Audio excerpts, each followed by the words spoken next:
Olá pessoal, tudo bem? Aqui é Bárbara Matos. Vou começar a introdução do grupo 9 do Seminário de Psicologia da Educação e o nosso tema é medicalização na educação. Como um comentário particular, eu nunca tinha estudado a fundo sobre o tema. Para ser bem sincera, eu nem sabia que era esse o nome dado, apesar de que eu já trabalho em escola, então quando eu estudei pro seminário eu entendi muita coisa, o que foi muito bom para mim, porque a gente vê uma realidade que tá bem escancarado na nossa cara e muitas vezes a gente não enxerga ela. E não afeta somente a educação, mas afeta a sociedade em diversas camadas. A gente vai entender isso com os exemplos que eu vou dar.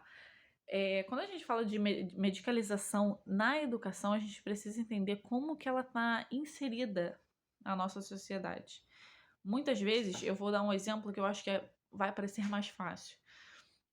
Muitas vezes existe momentos em que tem pessoas que querem impor um laudo para alguém, que impor um diagnóstico.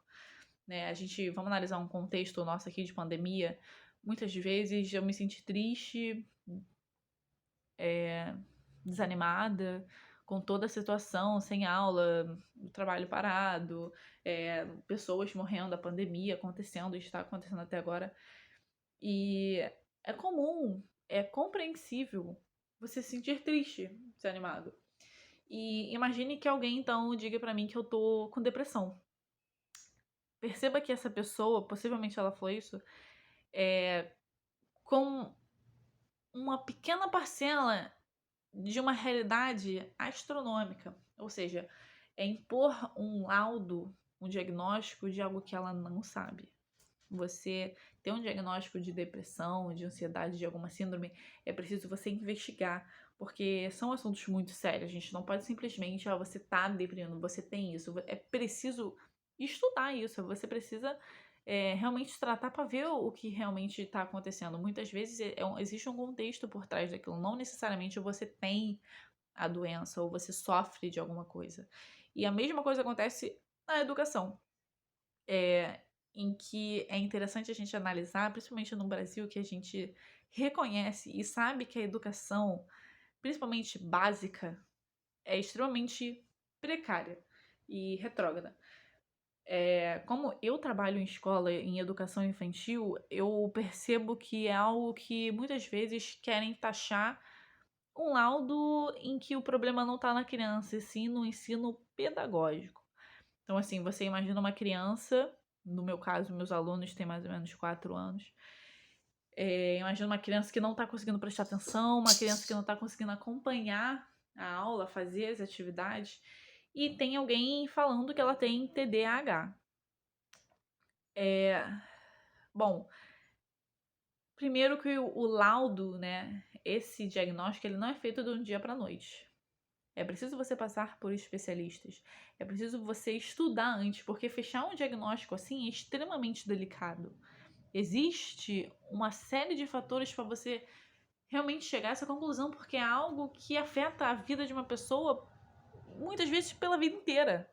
Então, assim, é muito complicado dar um laudo de algo que não existe. Você taxar alguém com algo que ela não tem. Então, de certa forma, tipo, não, vai pro psicólogo, vai pro psiquiatra, vai. Sabe? É esse tipo de coisas de você querer afetar, sabe? Afetar a vida de uma criança. Tipo, às vezes você vai taxar a criança, ela tem TDAH, ela é autista. Muitas vezes, você está afetando a vida inteira dessa pessoa.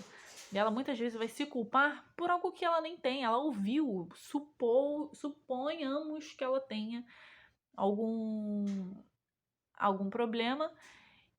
E isso vai afetar a vida inteira dela. Então é algo que é muito delicado a gente falar assim tão abertamente, porque é preciso sim uma participação de diversos profissionais. Então, às vezes o problema não é a criança. Às vezes a criança não tem TDAH, ela não é autista, ela não tem altas habilidades. O problema é pedagógico. O problema não é a criança, ela não está conseguindo prestar atenção na aula, ela não está conseguindo acompanhar as atividades. Muitas vezes por algum problema pedagógico. Ou seja, o problema não é a criança, é o ensino da educação, é como que essa disciplina está sendo aplicada, como que essa criança está sendo instigada a aprender de verdade. E isso fica muito nítido quando muitas vezes os estudantes eles se desanimam, porque muitas vezes a educação ela não te instiga a crescer, ela não te incentiva. É um método de reprodução que você não pensa, você só reproduz. Então, isso é claro, o Enem é um grande exemplo de como a educação ela tá querendo reproduzir respostas, ela não quer que você pense, questione. Então, é realmente um sistema escolar falho, e que muitas vezes tentam culpar situações que não existem, querendo indicar uma medicalização, querendo indicar um laudo, um problema, alguma situação em que o problema está muito mais atrás do que em alguma doença, sabe?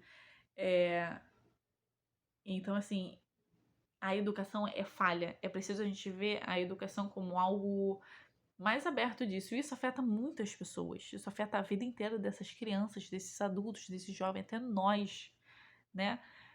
Então, é um assunto muito delicado. Isso afeta milhares de pessoas, não só na educação, mas imaginem a vida inteira pessoas indo no psiquiatra, psicólogo, buscando um tratamento que é um contexto social, não necessariamente uma doença.